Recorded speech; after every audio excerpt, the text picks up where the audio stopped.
আসসালামু আলাইকুম। সবাই কেমন আছেন? আশা করি ভালো আছেন। সরকারি জবগুলোতে বিভিন্ন সময়ে বিভিন্নভাবে প্রশ্ন ফাঁস হয়ে থাকে বা পরীক্ষায় দুর্নীতি হয়ে থাকে।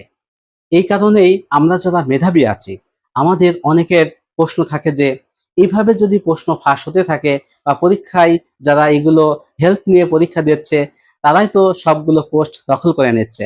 আমাদের জব কিভাবে হবে? তো এমন চিন্তাধারা অনেকেরই আছে যারা এইগুলোর সাথে জড়িত হচ্ছে, তারা সবাই কি জব পাচ্ছে? সব বিষয়গুলো আপনাদের সাথে শেয়ার করব এবং এর জন্য আপনাদের কি করা উচিত?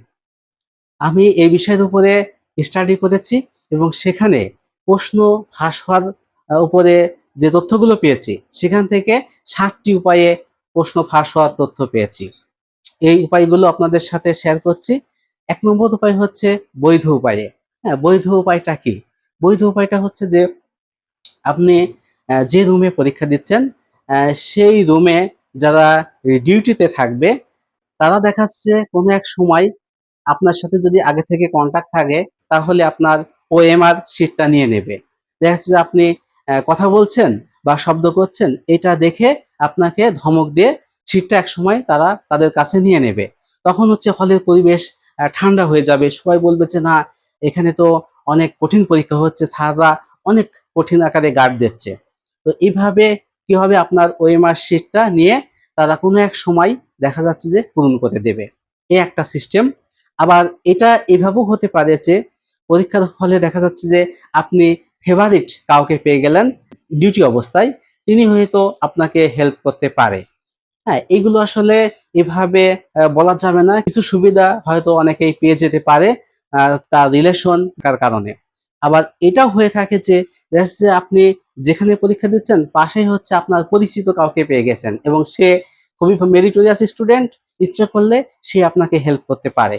এইভাবে কিছু বৈধ বলেন বা অবৈধ বলেন, এইভাবে প্রশ্নগুলো বা আপনার পরীক্ষায় দুর্নীতি হয়ে থাকে। আমাদের ২ নম্বর পয়েন্টটা হচ্ছে ডিভাইস পার্টি। ডিভাইসের মাধ্যমে আপনারা পরীক্ষার হলে প্রশ্ন পেয়ে যাবেন। এটা কিভাবে হয়ে থাকে? সাপোজ আপনি যাদের সাথে কন্টাক্ট করে আছেন, তারাই হচ্ছে আপনাকে কিছু ডিভাইস দিয়ে দেবে।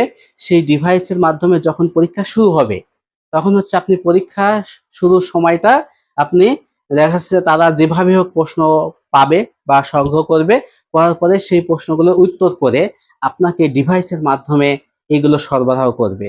হ্যাঁ, এইভাবে ডিভাইসের মাধ্যমেও প্রশ্নগুলো ফাঁস হয়ে থাকে। এইভাবে পরীক্ষায় ভালো করা কঠিন।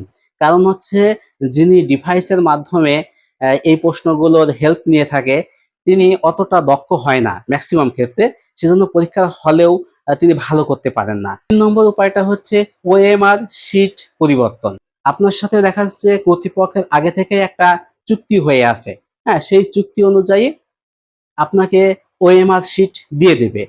আপনি পরীক্ষার হলে যাবেন, যে আ পরীক্ষার হলে থেকে যে ওএমআর শিটটা পাবেন, সেই শিটটা সাথে আপনি আপনার আগে থেকে রেডি করা যে শিটটা সেটা চেঞ্জ করে দিবেন। চেঞ্জ করে এভাবে পরীক্ষাটা আপনার যখন শেষ হয়ে যাবে, এক পর্যায়ে খাতাগুলো সংগ্রহ করে যখন মোটামুটি সব কর্তৃপক্ষের কাছে যাবে, তখন তারা আপনার সেই ওএমআর শিটের নাম্বার থেকে সেটা খুঁজে বের করে সেখানে আপনাকে মার্ক বেশি দিয়ে দেবে। ৪ নম্বর উপায়টা হচ্ছে প্রশ্ন ক্রয়ের মাধ্যমে। ঠিক আছে? অনেকেই আছে তারা বুঝতে পারে যে প্রশ্ন কারা সরবরাহ করে, এমন ব্যক্তিদের সাথে তারা যোগাযোগ করে। যোগাযোগ করে তাদের কাছ থেকে প্রশ্ন টাকার বিনিময়ে ক্রয় করে এবং সেইগুলো তারা নিজেরাই অ্যান্সার করে বা যেভাবে হোক অ্যান্সার করে এইগুলো পরবর্তীতে পরীক্ষার দিন তারা পরীক্ষা দিতে চেষ্টা করে। এভাবে পরীক্ষা দেওয়ার ক্ষেত্রে তারা বেশি সুবিধা পায়। প্রশ্ন ফাঁস হওয়ার ৫ নম্বর পয়েন্টটা হচ্ছে বডি চেঞ্জ। এভাবেও হয়ে থাকে। যেমন হচ্ছে আপনি যেখানে পরীক্ষা দিচ্ছেন, সেখানে আরেকজনকে নিয়ে এসে আপনার পরিবর্তে পরীক্ষা দেয়ানো হচ্ছে।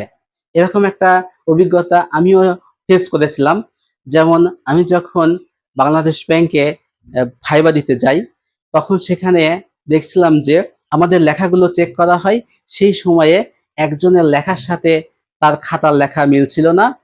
পরবর্তীতে তিনি ভাইবা দিতে পারেনি এবং কি অবস্থা হয়েছিল অবশ্য পরবর্তীতে আর খোঁজ নেওয়া হয়নি। প্রশ্ন ফাঁসের ৬ নম্বর উপায়টা হচ্ছে রুম কন্ট্যাক্ট।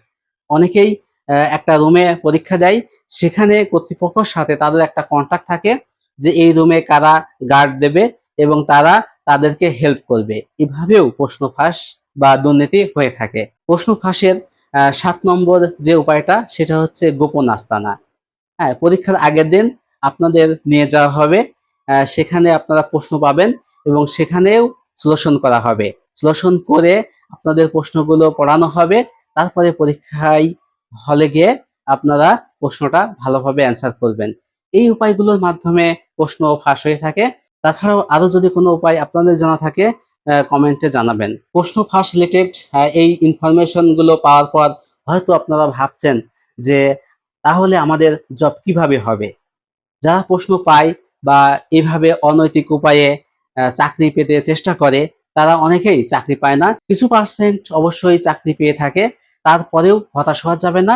নিজেকে তৈরি করতে হবে। আপনাদের মেধা দিয়েই আপনাদের জব হবে। যা হোক, সবাইকে অসংখ্য ধন্যবাদ। সবার জন্য অনেক অনেক শুভেচ্ছা রইল।